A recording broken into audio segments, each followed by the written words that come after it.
Hey guys, Dave here with the Twin Home Experts. Today we're here in the San Fernando Valley, and we're going to go ahead and replace a couple leaking sprinkler valves.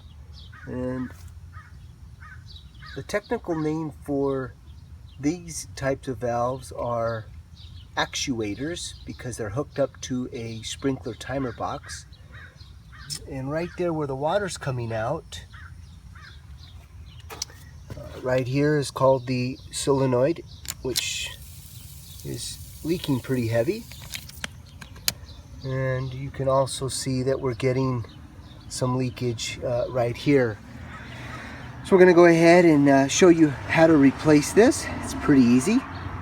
The first step is obviously we're going to shut the main water valve, and that right there is in the on position. So when the handle is perpendicular with the pipe, that's in the on. You want to go ahead and grab it, and that should be in the off position there. The great thing is we don't have to shut the house off. This one here is dedicated to isolate the house, and this one specifically just for the high pressure side for the sprinklers. All right, so now we're going to go ahead and show you how to remove these first. Okay, so let's go ahead and remove the solenoid valves. This one here just requires a quick little turn.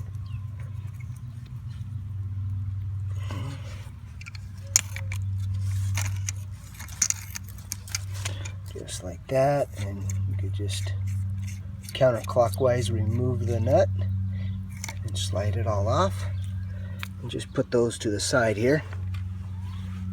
All right, now we're the next step is what I typically do is remove the backflow portion here. And what this is, a lot of times you'll see water when these actuators kick off or these sprinkler valves kick off. You'll see water coming out of here, and that's actually a good thing. That's what they're meant for. And the reason why is because, you know, we have pesticide companies coming out and spraying, and what this does is it prevents any type of chemicals or pesticides to go back into our domestic water and contaminate the water. So this is very important that your sprinkler system have these backflow type valves, so that way you protect the domestic water. Okay, let's go ahead and remove the head to these here by unscrewing them counterclockwise. And you could just use a pair of channel locks. Sometimes you need a good long pair, which are called channel locks 440s. They're a little bit longer than this, but let's see if we get an easy twist here. If we do, then we're good. Yep. So you just spin it until there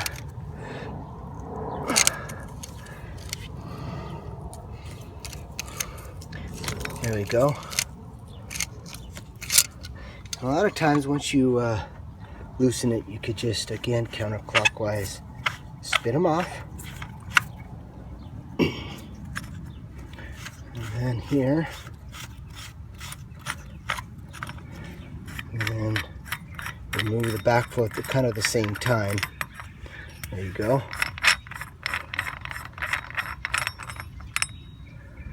That's what the inside of this looks like.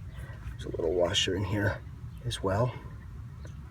Put that right back in.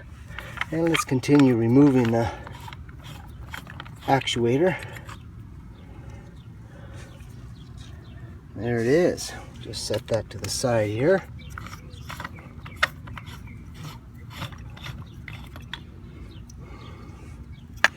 Alright, just kind of give you a quick shot as to what they look like inside.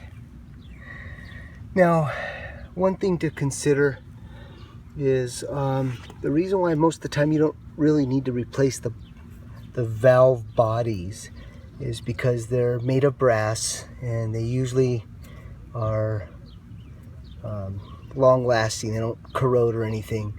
But if you take your finger inside and run it, there's a little brass smooth circle in here, and if that has any type of indentions or it is compromised in any way, it will cause water to seep through the sprinkler heads. But just take your finger, run it through there, and verify and confirm. All right, now we're ready to go ahead and screw the new actuators on.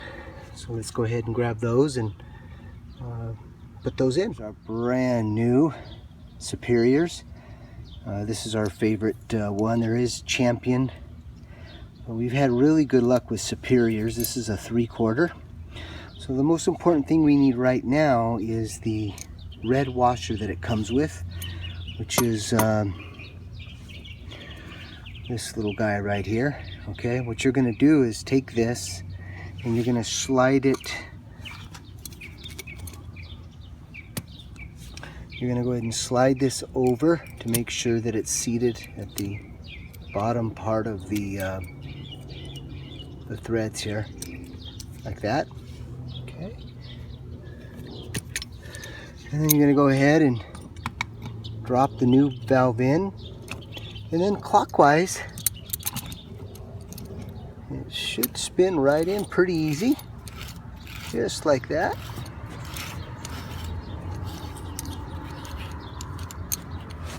Okay, now sometimes it gets a little tricky. You may have to, well, this is actually going in pretty easy. And then you just slide make sure this one goes in. All right, it does. So we can go ahead now and then just tighten this up. You don't want to go too tight. Just give it a nice turn just like that. There's our first one.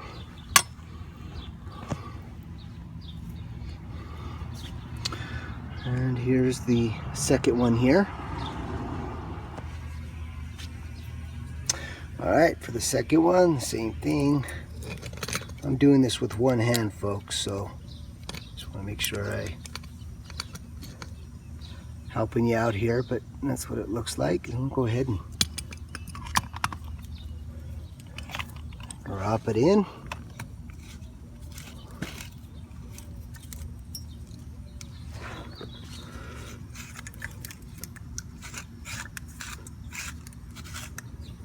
Now you could remove this solenoid valve. It's probably going to make it easier. I was just keeping it on there so you guys get a visual of what this looks like.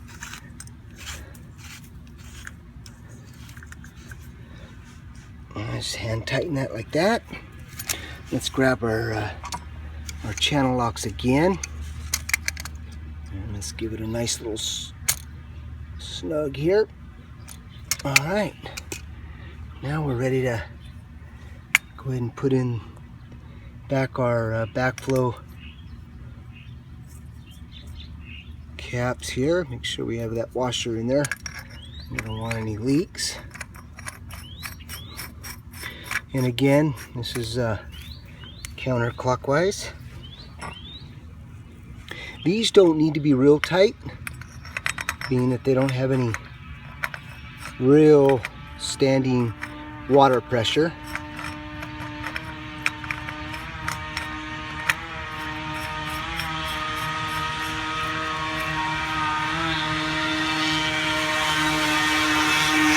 That's the noise behind me.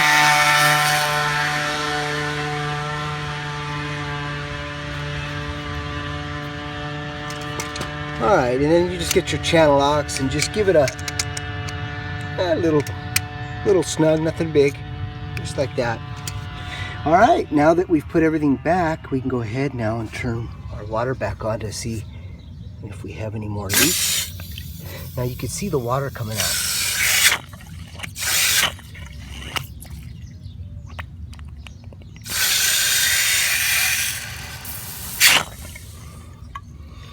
Okay, well, we do have a little bit of a leak right here, but we should be able to take our channel locks. Should be able to take our channel locks here and just tighten that down here.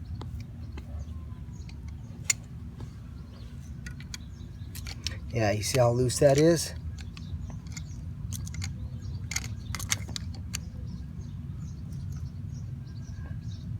Not too tight, just snug it up a little bit. All right, let's turn our water back on.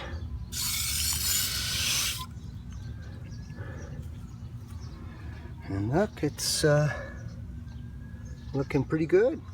All right, so because our solenoids are working, we can make it easier. Just remove the new ones. Again, by removing this top nut, sliding off the new ones. And then the old ones you can reuse. Nothing wrong with it, they're still working. Plus you've got some backups later on if they don't work. And you just put the nut right back on, clockwise. Snug that up. And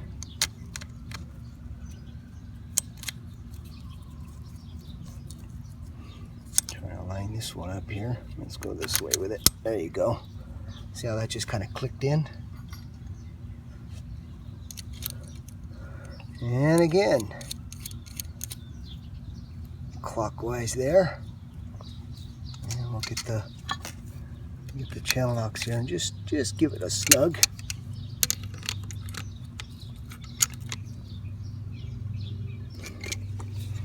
Well, that's it, folks. That's how you replace an actuator and solenoid valves there. Hopefully this helped give you some insight. And as always, thanks for watching.